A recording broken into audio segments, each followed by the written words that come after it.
În perioada 29 septembrie-1 octombrie 2023, Republica Moldova a găzduit prima școală de toamnă de neuroștiințe, organizată de secțiunea de tineret a Societății Neurologilor.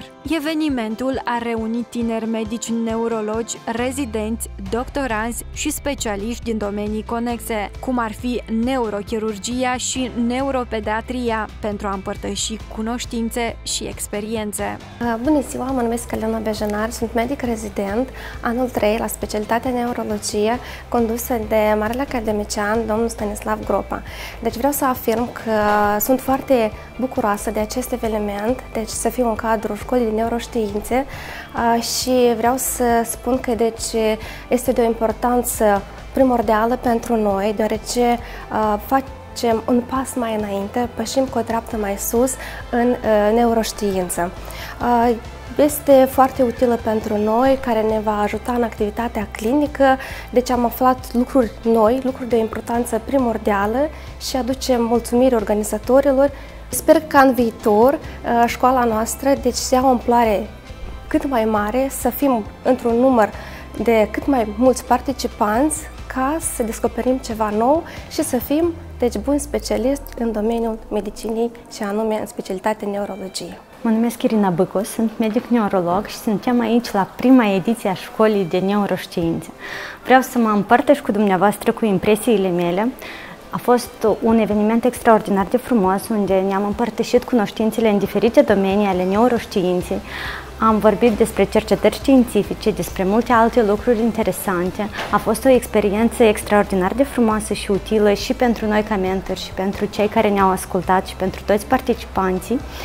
Cu siguranță vor continua aceste școli de neuroștiințe, eu le susțin cu mare drag și sper să ne întâlnim și la anul într-o altă ediție a școlii de neuroștiințe. În prima zi, accentul s-a pus pe accidentul vascular cerebral, cu prezentări de cazuri, controverse și discuții despre ghidurile naționale și internaționale în neurologie. A doua zi a explorat tainele creierului, inclusiv mecanismele patofiziologice și tratamentul tulburărilor de mișcare, precum și diagnosticul și prevenirea tulburărilor de somn.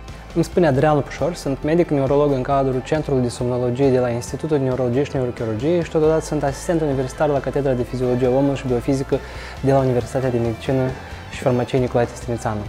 Am avut marea ocazie să particip la acest eveniment frumos și în calitate de moderator și în calitate de participant.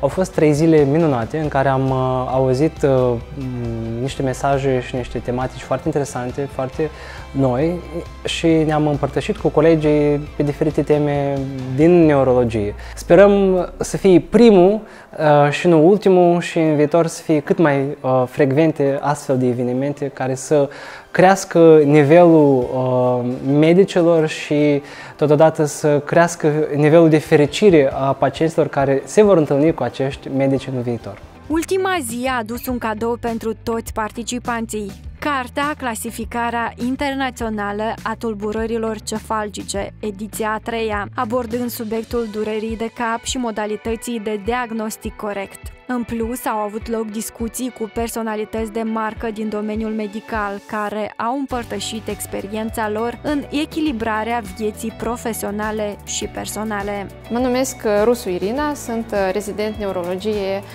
Institutul de Neurologie și Neurochirurgie, anul 4. Școala de neuroștiințe m-a impresionat enorm. Aduc sincere mulțumiri organizatorilor, în special doamnei Oxana Grosu. Venind recent de la o școală de neurologie de ordin internațional, pot să spun că, deși este la prima sa ediție, nu este prin nimic inferioară, este foarte, foarte bine pusă la punct și foarte informativă pentru colegii mai tineri, pentru neurologii începători, care, prin entuziasmul prezentatorilor, este un exemplu și o motivație pentru noi. De aceea o recomand pe viitor și sper că va fi o continuare în fiecare an. Vreau să le doresc succes tuturor și să menționez că este un eveniment excepțional pentru noi ca și tineri specialiști Școala de toamnă de neuroștiințe s-a desfășurat într-un cadru relaxant la complexul turistic Codru, oferind participanților inspirație și energie. Această inițiativă a subliniat angajamentul Republicii Moldova pentru educație și colaborare interdisciplinară în domeniul neurologiei, pregătind tinerii specialiști să rămână în pas cu dezvoltările rapide din medicină.